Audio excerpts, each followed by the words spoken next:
नमस्कार मित्रों आज एक बोध कथा की ओर ध्यान दे लेते हैं। बोध कथा क्या है? वो एक प्रकार से एक बहुत बड़ी घटना मानी जाती है, विशेष रूप से गौतम बुद्ध के जीवन में। अब गौतम बुद्ध ने कठोर तप किया, और इतना कठोर तप किया सिर्फ इसलिए कि बहुत सारे प्रश्नों के उत्तर मिल जाएं और ज्ञान मिले और दृष्टि मिले।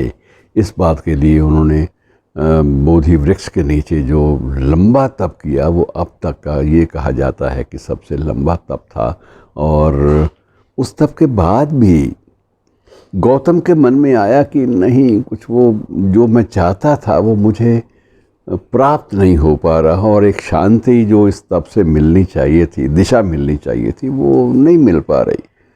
तो गौतम बड़े उदासीन भाव से, क्योंकि वो सिद्धार्थ से गौतम तो बन ही चुके थे, उदासीन भाव से उठे और सरोवर के नज़दीक चले गए। तो सरोवर के नज़दीक उन्होंने सोचा कि चलो वहाँ 4 पल हवा में, ताज़ी हवा में घूमूंगा तो शायद थोड़ा सा मन को शांति मिले।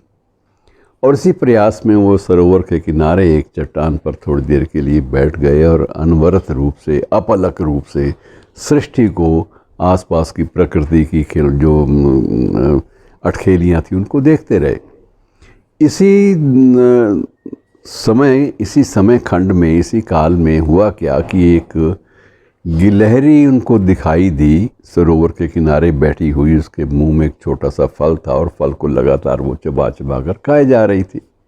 सामने उसके फल रखा था और धीरे धीरे वो थोड़ा सा अपने नोच लेती और उसके बाद खा लेती, फिर और नोच लेती, चलता रहा। अब खाते खाते क्या हुआ कि वो फल जो है लुढ़क कर कहीं पानी में, सरोवर में चला गया। अब गिलहरी ने बड़ा उसको कष्ट हुआ कि एक ही चीज़ मेरे सामने खाद्य पदार्थ और वो इस तरह से चला जाए जल में, तो ये तो बात गलत है। तो गिलहरी ने फ़ौरन सरोवर में छलांग लगा दी। सरोवर में छलांग लगाई तो फल तो कहीं आगे जा चुका था, तो बड़ा उसके लिए संकट था कि अब क्या किया जाए।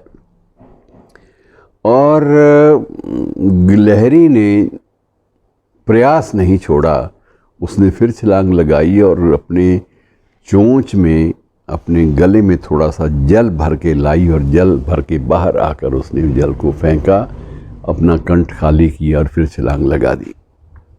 1 बार, 2 बार, 3 बार, 4 बार, 5 बार। और उद्देश्य यही था कि इस तरह से गिलहरी, लगता यही था, संदेश यही था, निष्कर्ष यही निकल रहा था कि गिलहरी उस सरोवर का जल धीरे धीरे सारा बाहर निकाल देना चाहती था कि फल मिल जाए, क्योंकि नीचे वो गोता लगा के बहुत दूर तक तो जा नहीं सकती। तो एक ही उपाय था कि जल जो है बाहर निकाला जाए। और गिलहरी के मुख में कितना जल आ सकता है, इस बात का अनुमान आप भी लगा सकते हैं, मैं भी लगा सकता हूँ। गौतम ने जब ये देखा तो उनके मन में बड़ा कौतूहल हुआ कि इसको, ये निश्चित है कि सरोवर ये खाली नहीं कर पाएगी। लेकिन इसने इस प्रयास को छोड़ा नहीं है। ये अनवरत रूप से जल को भीतर कूद कर ले आती है और उसके बाद बाहर आकर अपने बाल भी छिटक लेती है और अपने बदन को भी छिटक लेती है। सारा का सारा पानी जो है वो छिटक कर उसके बाद फिर छलांग लगा देती है।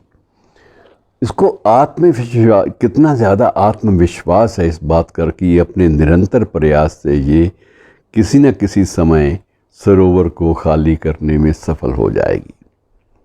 तो उनको लगा कि एक गुरु तो मेरी गिलहरी है, जो मुझे इस बात के लिए संकेत कर रही है, प्रेरित कर रही है कि अरे गौतम, जब कुछ प्राप्त करना हो तो एक प्रयास असफल रहा, दूसरा करो, दूसरा सफल करो, तीसरा करो, और अंततः तुम्हें ज़रूर सफलता मिलेगी। ये एक संदेश गिलहरी के माध्यम से गौतम बुद्ध को मिला, और गौतम बुद्ध ने उसी गिलहरी को अपना गुरु माना कि मैं इसे गुरु के रूप में स्वीकार करता हूँ, जो मार्ग प्रशस्त कर दे।